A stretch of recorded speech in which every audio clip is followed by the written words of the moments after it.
খুন্তি দিয়ে স্বামীর মাথা ফাটালো স্ত্রী। স্ত্রীর বিরুদ্ধে থানায় অভিযোগ দায়ের স্বামীর।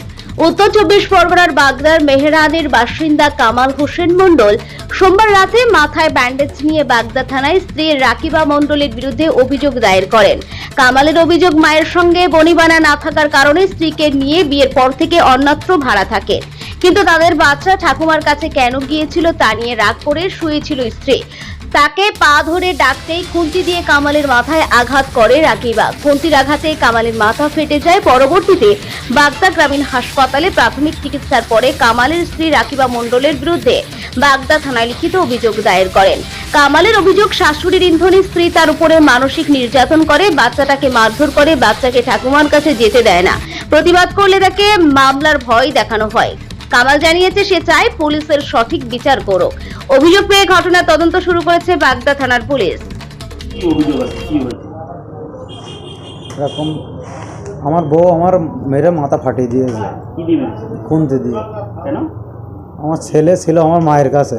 এখন আমার মার সাথে আমাদের মানে বিয়ের পরের থেকে রিলেশন ভালো না, যার জন্য আমি ওই বাড়ি ছেড়ে আমি আলাদা জায়গায় থাকি, মায়েদের সাথে থাকি। এখন ছেলে ওইখানে যাওয়াই, ছেলে যেই বাড়ি এসেছে ছেলের খাতেও দিচ্ছে না, কোনো খোঁজ খবর নিচ্ছে না। এবার আমার চোখে দেখে খারাপ লাগছে যে এগুলো কেন করছে। ও বলছে শরীর খারাপ। যতদূর পারেছি আমি আমার নিজের ছেলে আমার কাছেই রাখছিলাম। ও শরীর খারাপ বলে শুয়েই ছিল, 2 ঘন্টা 2.5 ঘন্টা ধরে শুয়ে আছে। আমি ডাকছি এত, কিন্তু কোনো সাড়া শব্দ দিচ্ছে না। এবার আমি বললাম দেখি তোর কী হয়েছে। আমি শুধু ওর পা ধরে একটু টানাতে আমার মেরেছে, খুন্তি দিয়ে মেরেছে। আমি বুঝতে পারিনি যে আমার গায়ে হাত তুলবে। হ্যাঁ, সেলাই করেছে এইখানে, এতটা কেটে গেছে। বিয়ে করেছে তারপরে 5 বছর। হ্যাঁ, অত্যাচার করে বলতে ওর মার ইন্ধনে সব কিছু হয়। আর আমার মেন কথা হচ্ছে আমার ছেলে ওই বাড়ি গেলেও সহ্য করতে পারে না। না, যেহেতু আমার বলে তোর ভিটে দেয়নি, ঘর দেয়নি, কিছু দেয়নি, যাওয়া মানে ছেলের। এবার ও তো দাদির কাছে যাবেই, ছোটো মানুষ, সবসময় চাই ও ছেলের আটকে রাখতে। এইবার ছেলেও যদি ভুল করে যায়, ছেলের উপর অতিরিক্ত প্রেশার দেয়, মারধর করে। আমি কিছু বলতে গেলে আমারও মারতে যাই। এবারে কেসের ভয়তে আমিও কিছু বলতে পারি না।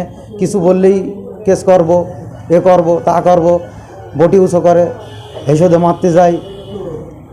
মেন কাহিনী ছেলে আমার বাড়ির লোক, আমার বউ, আমার শাশুড়ি এগুলো না শুনে আরও ইন্ধন দেয় যে হ্যাঁ কিছু করলেই মারবি, এটা করবি। মানে আমার শাশুড়ির ইন্ধনে এগুলো হয়। উনি যে বুঝাবে যে এগুলো করতে নেই, ভালো মন্দ, উনি ওনার মেয়ের কথা শুনেই সব কিছু মানে অত্যাচার করে।